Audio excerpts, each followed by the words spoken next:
नमस्कार, मैं हूं रविंद्र जैन और आप देखना शुरू कर चुके हैं सबकी खबर। आज बामुश्किल काफ़ी प्रयास के बाद मध्य प्रदेश के वरिष्ठ पत्रकार राजेश बादल जी आखिर हमें मिल ही गए। कई फ़ोन मैंने उन्हें किए, व्यस्तता बहुत थी, लेकिन मध्य प्रदेश की चीज़ को समझने वाले, मध्य प्रदेश की एक एक तासीर को समझने वाले राजेश बादल जी आज हमारे साथ हैं। हम मध्य प्रदेश विधानसभा के केवल चुनाव का ही नहीं समझना चाहते, बल्कि ये भी समझना चाहते हैं कि आखिर भारतीय जनता पार्टी के अंदर चल क्या रहा है। जिस तरह भारतीय जनता पार्टी ने अपने शीर्ष नेताओं को इस चुनाव में घर बिठाया है, उनका कोई उपयोग नहीं किया है, ना ही करना चाहते हैं। आखिर ऐसा क्यों हो रहा है? मध्य प्रदेश में पिछले 4 दशक से पत्रकारिता करने वाले राजेश बादल जी का बहुत बहुत स्वागत है भाई साहब।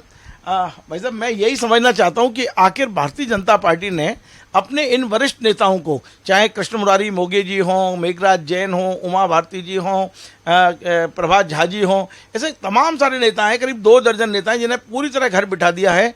इस चुनाव में उनकी कोई भूमिका नहीं है और ना ही करना लेना चाहते हैं। क्या समझते हैं ये करके भारतीय जनता पार्टी क्या संदेश देना चाहती है? देखिए रवींद्र जी, मेरा तो हमेशा से इसमें मानना ये रहा है कि इस समय देश में जो भारतीय जनता पार्टी रूल कर रही है वो दरअसल भारतीय जनता पार्टी नहीं बल्कि मोदी कांग्रेस है। मोदी कांग्रेस 2014 के बाद की जो भारतीय जनता पार्टी है वो एकदम बदली हुई पार्टी है। प्रधानमंत्री उन लोगों को, आप मध्य प्रदेश की बात कर रहे हैं, अगर हम राष्ट्रीय स्तर पे भी देखेंगे तो पाएंगे कि प्रधानमंत्री नरेंद्र मोदी ने उन लोगों को हाशिए पर किया है जो उनसे या तो वरिष्ठ थे या वो अटल बिहारी वाजपेयी या लालकृष्ण आडवाणी के करीब थे। उन्होंने एक नई जमात पैदा की है।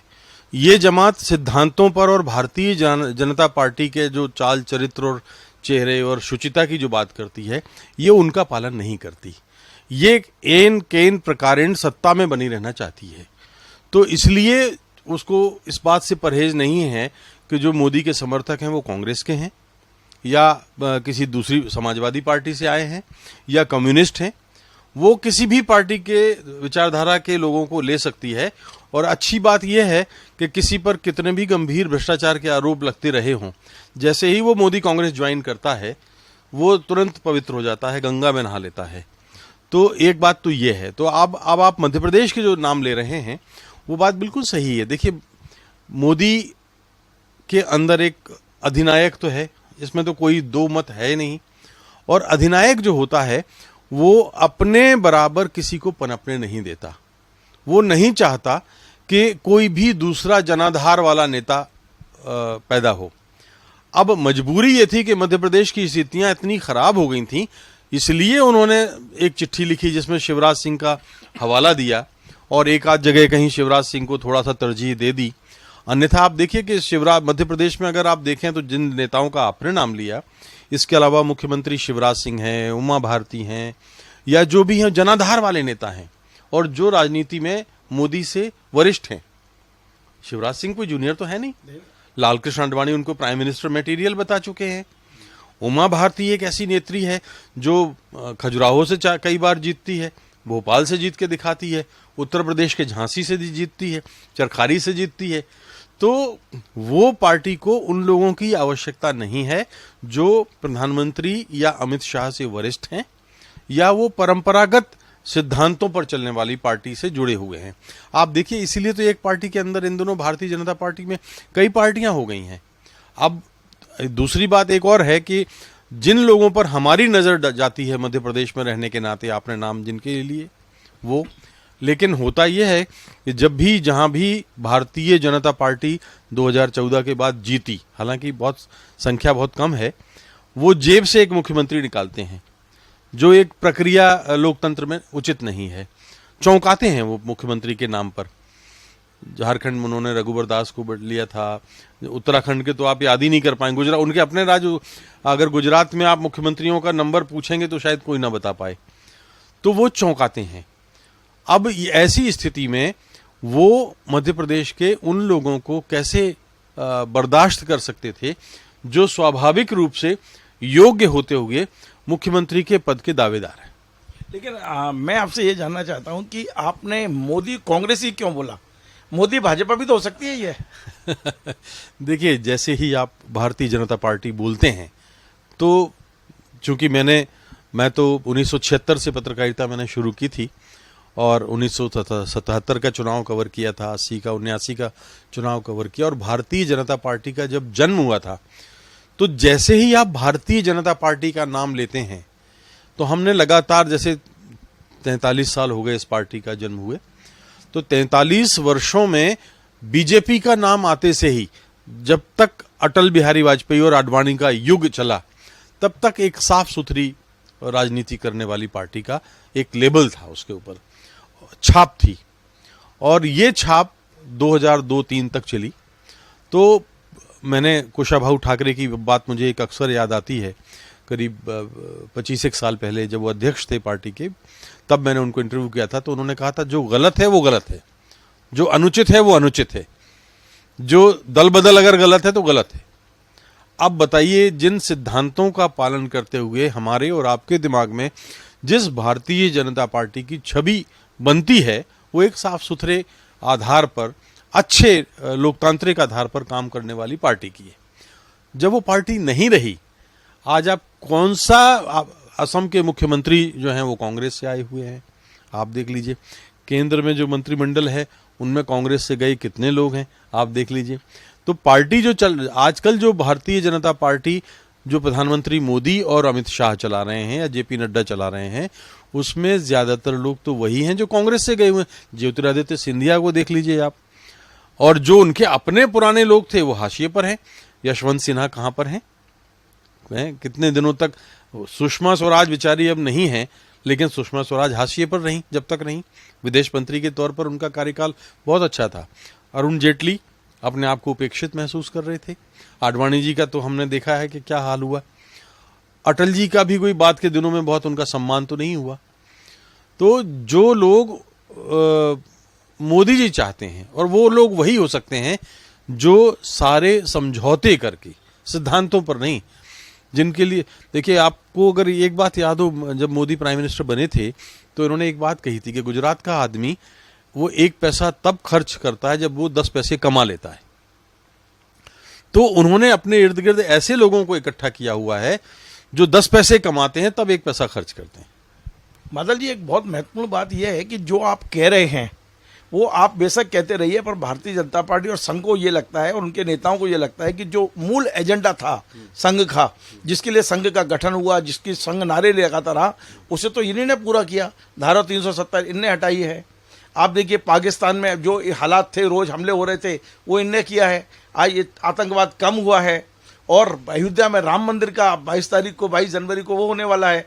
तो संघ के एजेंडे को पूरा करने वाला तो यही नेता है। बाकी लोग तो मतलब ऐसा लग रहा था कि केवल नारे ही नारे थे, इनने पूरा करके दिखाया है। ये देखिए एक इल्यूजन है।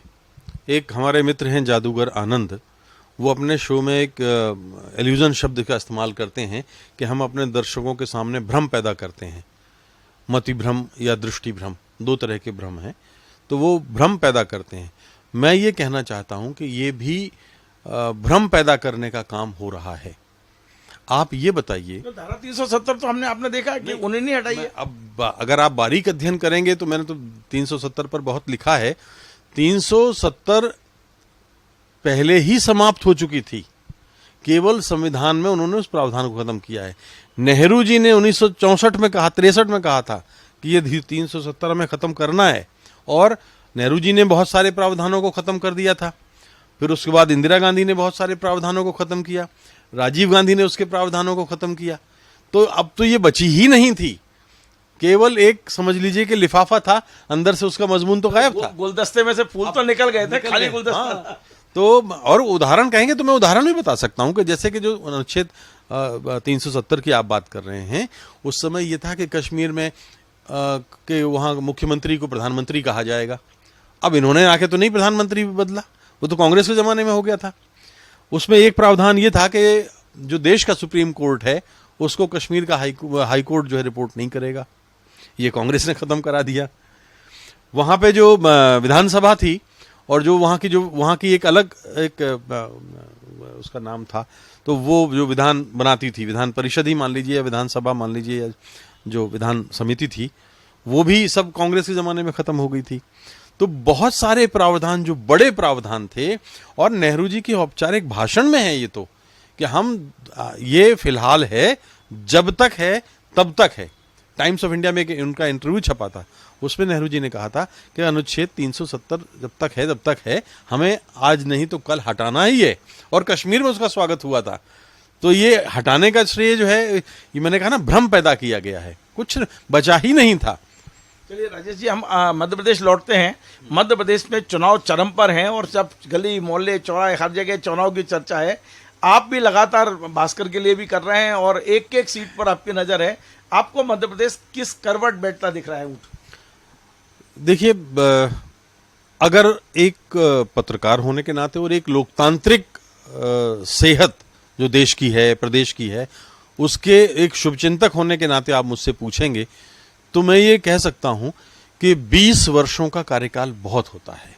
भारतीय जनता पार्टी ने इतनी सेवा कर ली है कि अब उसके पास सेवा करने के लिए कुछ नया नहीं बचा।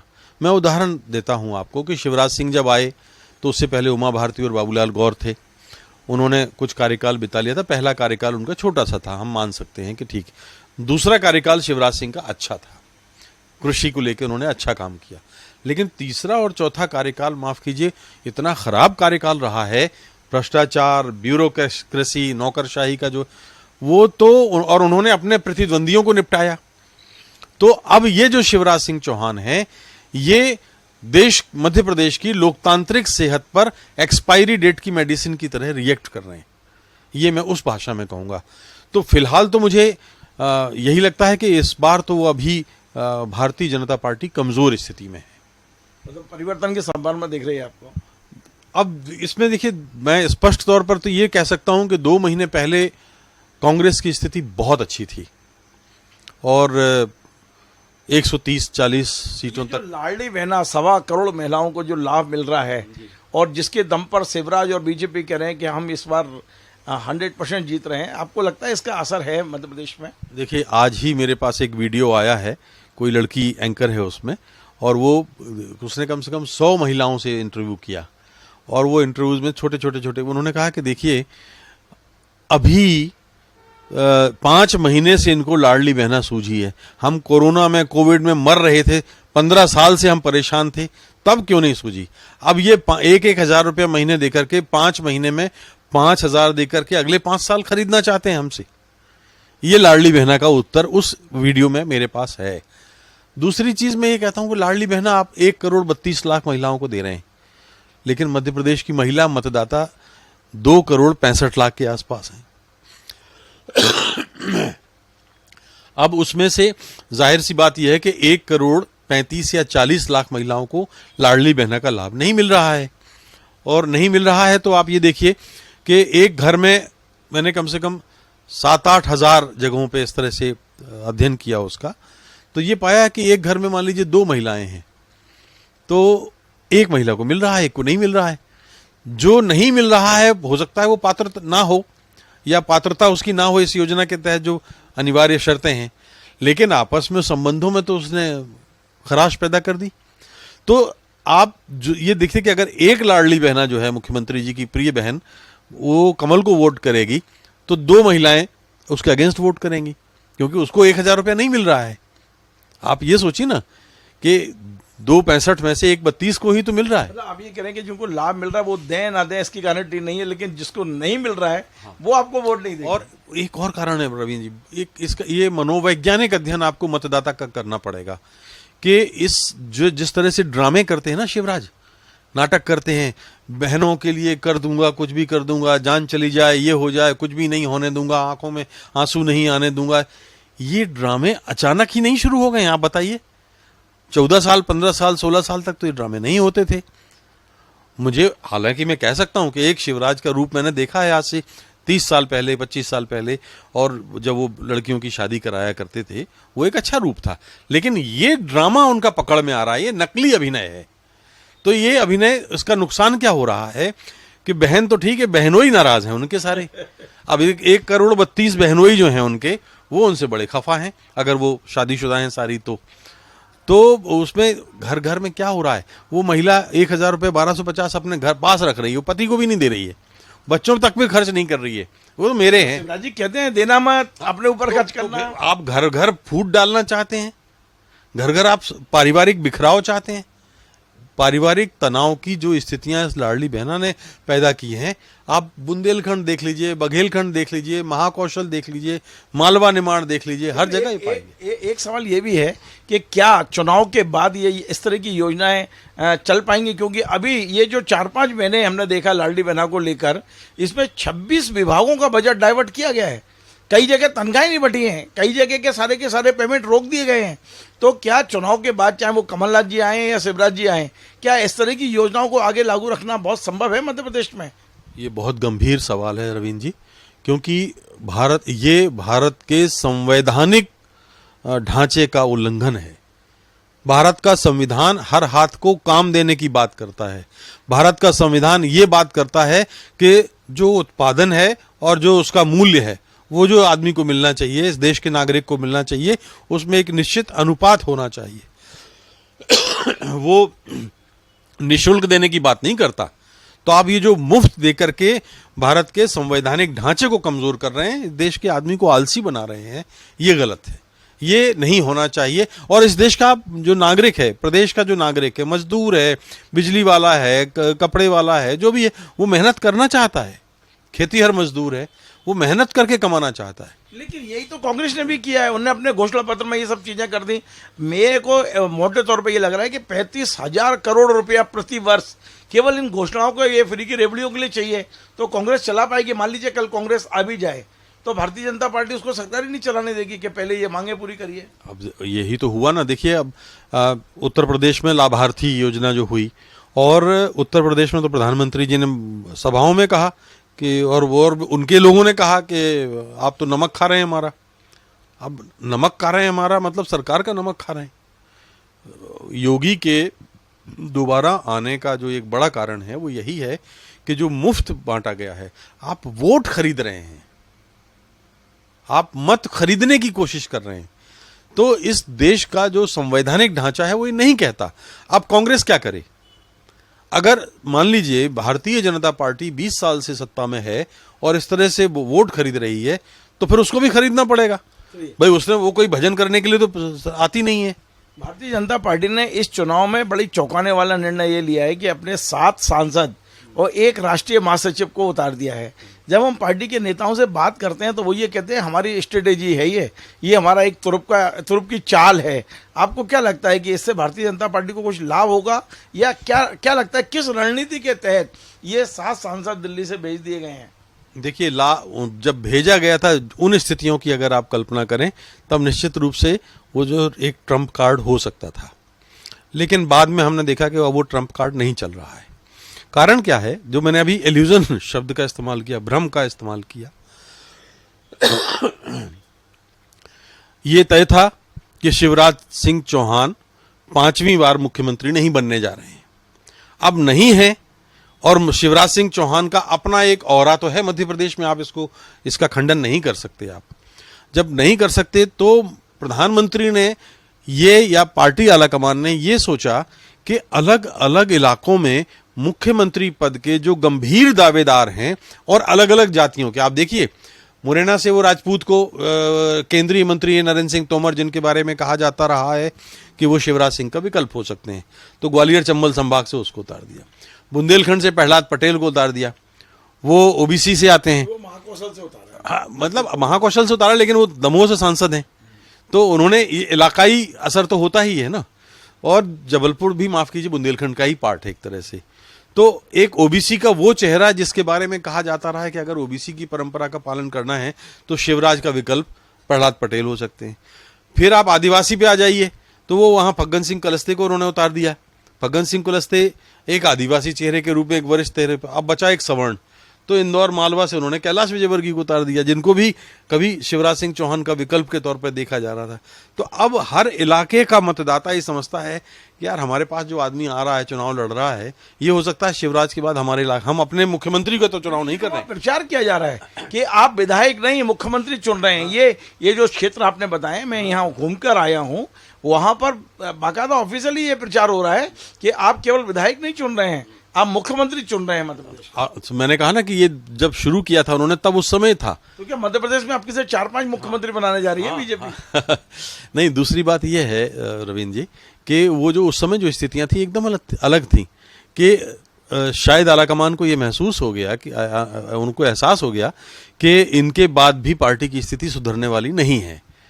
तो यूं तो गोपाल भार्गव जी ने भी कह दिया था कि मुझे पंडित जी ने बोला है कि जाओ लड़ जाओ। कैलाश विजयवर्गीय ने कहा कि मैं कोई मेरे काम यहाँ से हो जाएंगे, दिल्ली से काम करा के लाऊंगा।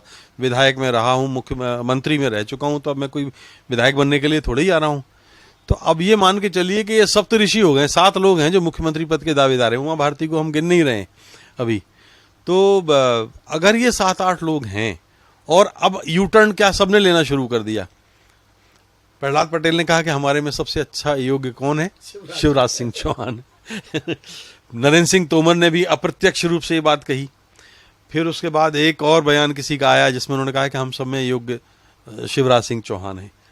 तो अगर ऐसा है तो इसका अर्थ यह है कि 2 रास्ते हो सकते हैं। या तो हाँ, किसी ने ये भी कहा कि राष्ट्रीय अध्यक्ष के रूप में वो जा सकते हैं दिल्ली।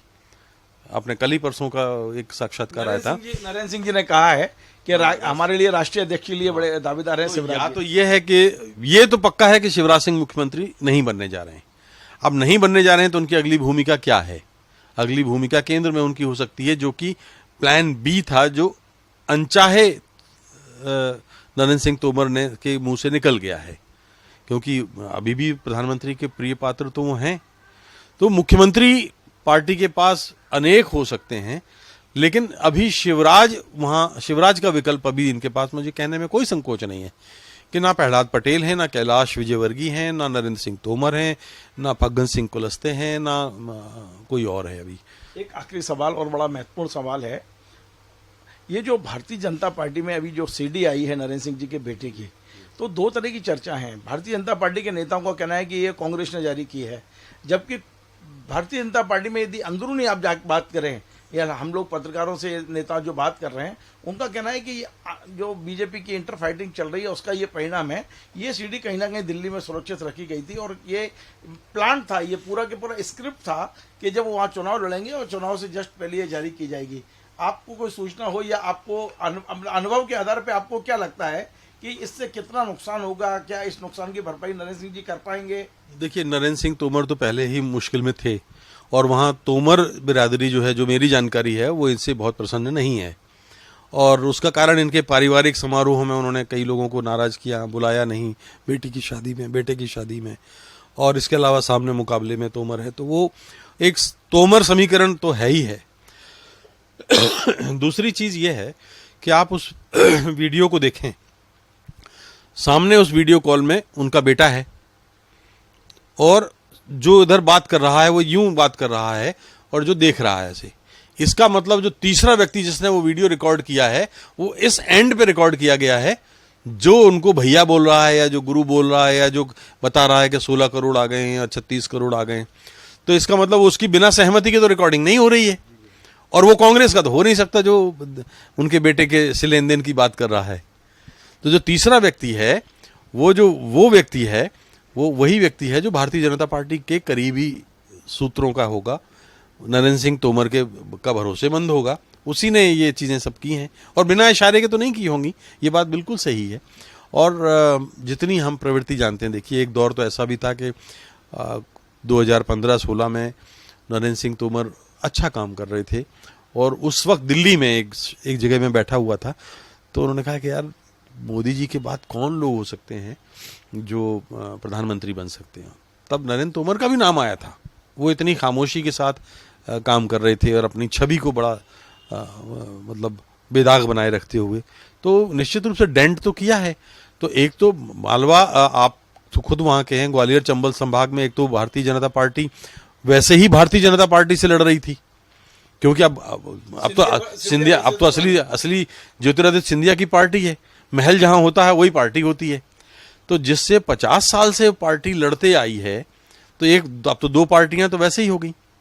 अब उसमें भी एक वीडी शर्मा, नरेंद्र सिंह तोमर, प्रभात झा, नरोत्तम मिश्रा, ये सारे के सारे शिवराज के आलोचक, और सबके अपने अपने छोटे छोटे जुगनू जुगनू जैसे चमकने वाले समूह हैं।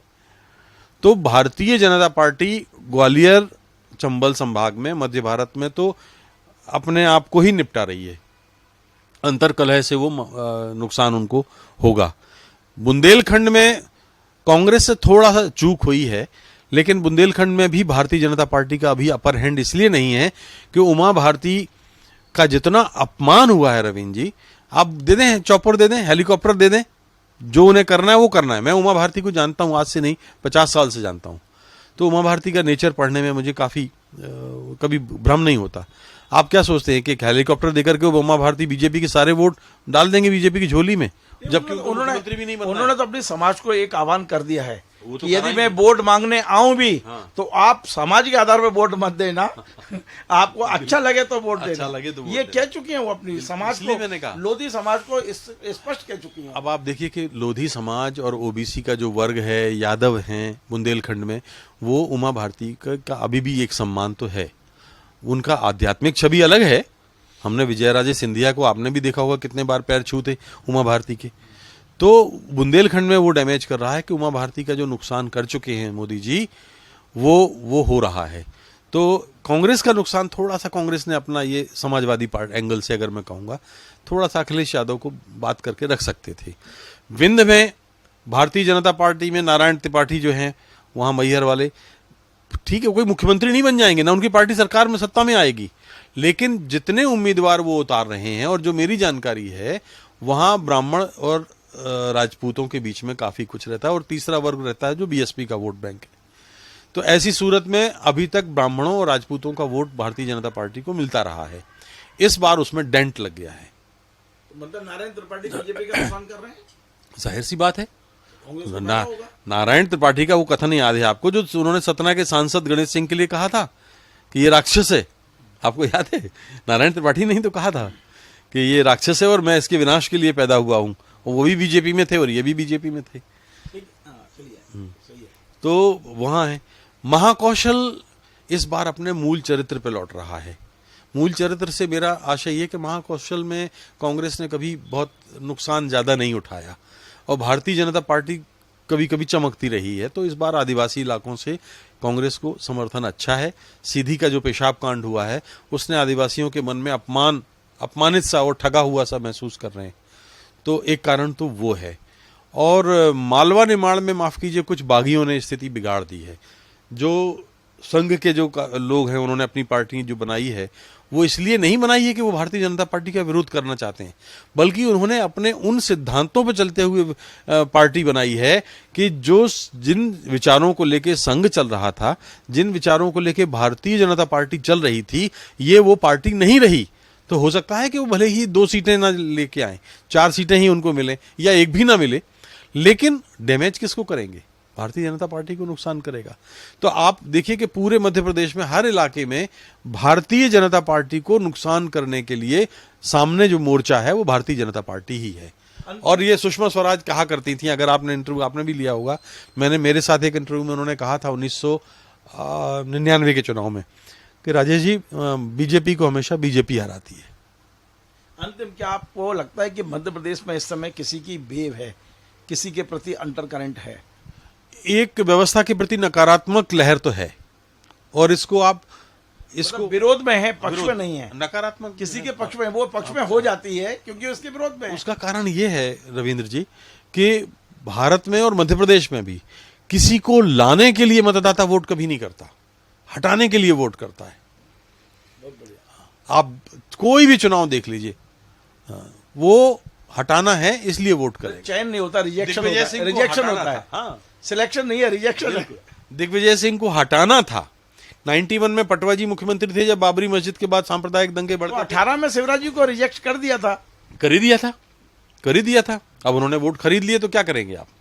बहुत बहुत धन्यवाद। तो आप थे राजेश बादल जी, वरिष्ठ पत्रकार। कितने एक एक बिंदु पर उन्होंने विस्तार से समझाने की कोशिश की है और एक बहुत बड़ी बात उन्होंने कहा कि ये भारतीय जनता पार्टी नहीं है, ये मोदी कांग्रेस है। और ये मोदी कांग्रेस क्यों है ये भी उन्होंने विस्तार से समझाया है। और एक बड़ी बात कि मध्य प्रदेश का करेक्टर है कि यहाँ किसी का सिलेक्शन नहीं होता, यहाँ रिजेक्शन है। और राजनीति में भी वही है, यहाँ पर भारतीय जनता पार्टी अब लोगों के दिल और दिमाग से उतरती जा रही है, क्योंकि ये जो 2 टर्म शिवराज जी के रहे वो कम से कम बहुत अच्छे नहीं रहे हैं।